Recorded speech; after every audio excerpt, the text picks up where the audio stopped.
Hello friends, welcome to मंत्रा। इस tutorial में आप जानेंगे FCP10 में प्रोजेक्ट का निर्माण किस प्रकार करते हैं। FCP10 में प्रोजेक्ट का निर्माण करने के लिए हमें टाइमलाइन विंडो में ऑप्शन दिया गया है, न्यू प्रोजेक्ट आइकन यहाँ पर दिया रहता है।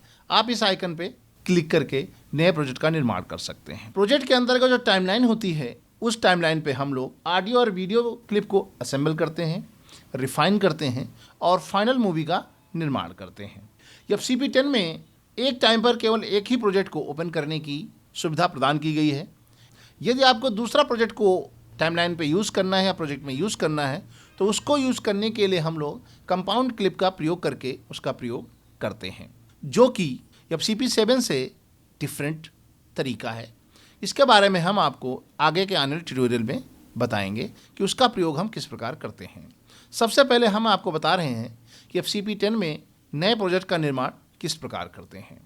सबसे पहला और आसान तरीका है कि आप टाइमलाइन विंडो में दिए गए आइकन पे क्लिक करके नए प्रोजेक्ट का निर्माण कर सकते हैं।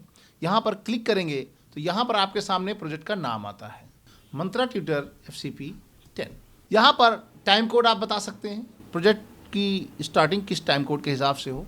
Set based on first clip, जो क्लिप पहले लाएंगे उसके हिसाब से उसकी सेटिंग हो, या कस्टम सेटिंग का प्रयोग करेंगे। आप यहाँ क्लिक करके कस्टम सेटिंग पहले से ही डिसाइड कर सकते हैं। यहाँ पर हम एक और ऑप्शन होता है कि आपको यहाँ बताना होता है, आप बताते हैं कि जो हम प्रोजेक्ट क्रिएट कर रहे हैं किस इवेंट के अंतर्गत क्रिएट कर रहे हैं, तो आपको यहाँ पर वो इवेंट बताना होता है। हमने इसका सेलेक्ट किया, ओके किया, और अब आप देखिए टाइमलाइन पर एक ब्लैक ट्रैक आपको दिखाई पड़ रहा है और यहाँ पर टाइमलाइन का निर्माण हो गया है।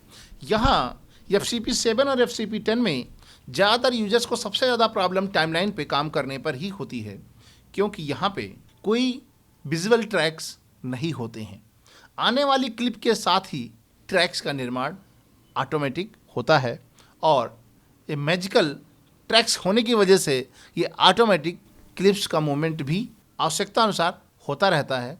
ऐसा नहीं है कि कोई क्लिप ऑटोमेटिक अपने हिसाब से मूव करती है, उसका मूव होने का एक बेसिक तरीका है और बेसिक आधारभूत सिद्धांत हैं जिसके हिसाब से वो का वर्क किया जाता है। सबसे पहले FCP10 में काम करने के लिए आपको टाइमलाइन वर्कफ्लो को समझना अति आवश्यक है और उसके बारे में हम आपको डिटेल में बताएंगे।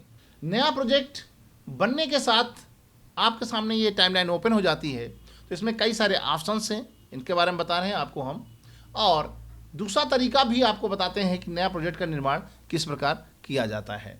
आप चाहें तो फाइल में जाकर के न्यू में जाएंगे, यहाँ पर भी प्रोजेक्ट बनाने का ऑप्शन उपलब्ध है और यहाँ पर क्लिक करके आप नए प्रोजेक्ट का निर्माण कर सकते हैं। इसके अतिरिक्त आप कमांड N यानी कीबोर्ड पर कमांड की को प्रेस करके, यदि आप N की को कमांड के साथ प्रेस करते हैं तो नया प्रोजेक्ट बन जाता है। FCP10 में काम करने के लिए आपको सबसे बेसिक आधारभूत सिद्धांत आपको समझ में आना अति आवश्यक है। FCP10 में वर्क फ्लो किस प्रकार काम करता है, यानी FCP10 के फ्रेमवर्क को किस प्रकार ऑर्गेनाइज किया गया है। सबसे पहले आपके इवेंट पैनल में लाइब्रेरी बनती है। लाइब्रेरी के अंतर्गत आप इवेंट बनाते हैं, जहाँ पर आप उन फाइलों को इंपोर्ट करते हैं जिन फाइलों को उस आपको प्रोजेक्ट में यूज करना होता है, जो कि हम FCP इवेंट लाइब्रेरी में सेव करते हैं इवेंट को। इसके बाद बारी आती प्रोजेक्ट की। प्रोजेक्ट को इससे पहले के FCP वर्जन में सीक्वेंस कहा जाता था और इवेंट को हम लोग प्रोजेक्ट कहते थे।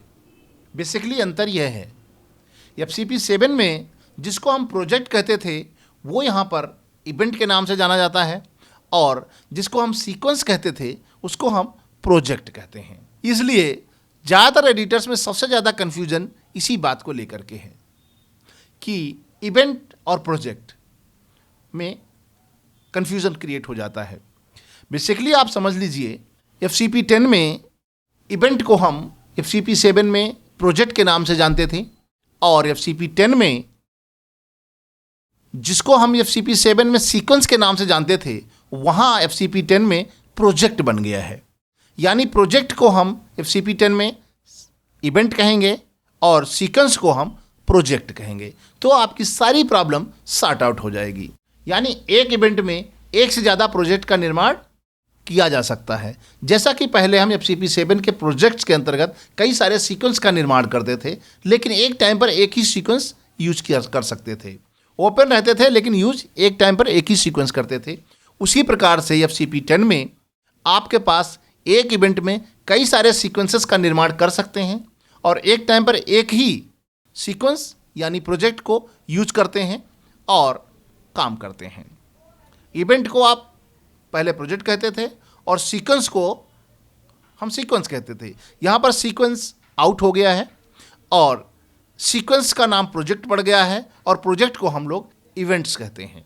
यदि आपका ये कन्फ्यूज़न दूर हो जाएगा तो आपको काम करना बहुत ही ईजी हो जाएगा। और इस प्रोजेक्ट के अंतर्गत आप ऑडियो वीडियो को असेंबल करते हैं, रिफाइन करते हैं, फाइनल मूवी बनाते हैं, उनको कट करते हैं, स्पेशल इफेक्ट का प्रयोग करते हैं, जो को हम किसी क्लिप के ऊपर प्रयोग करते हैं।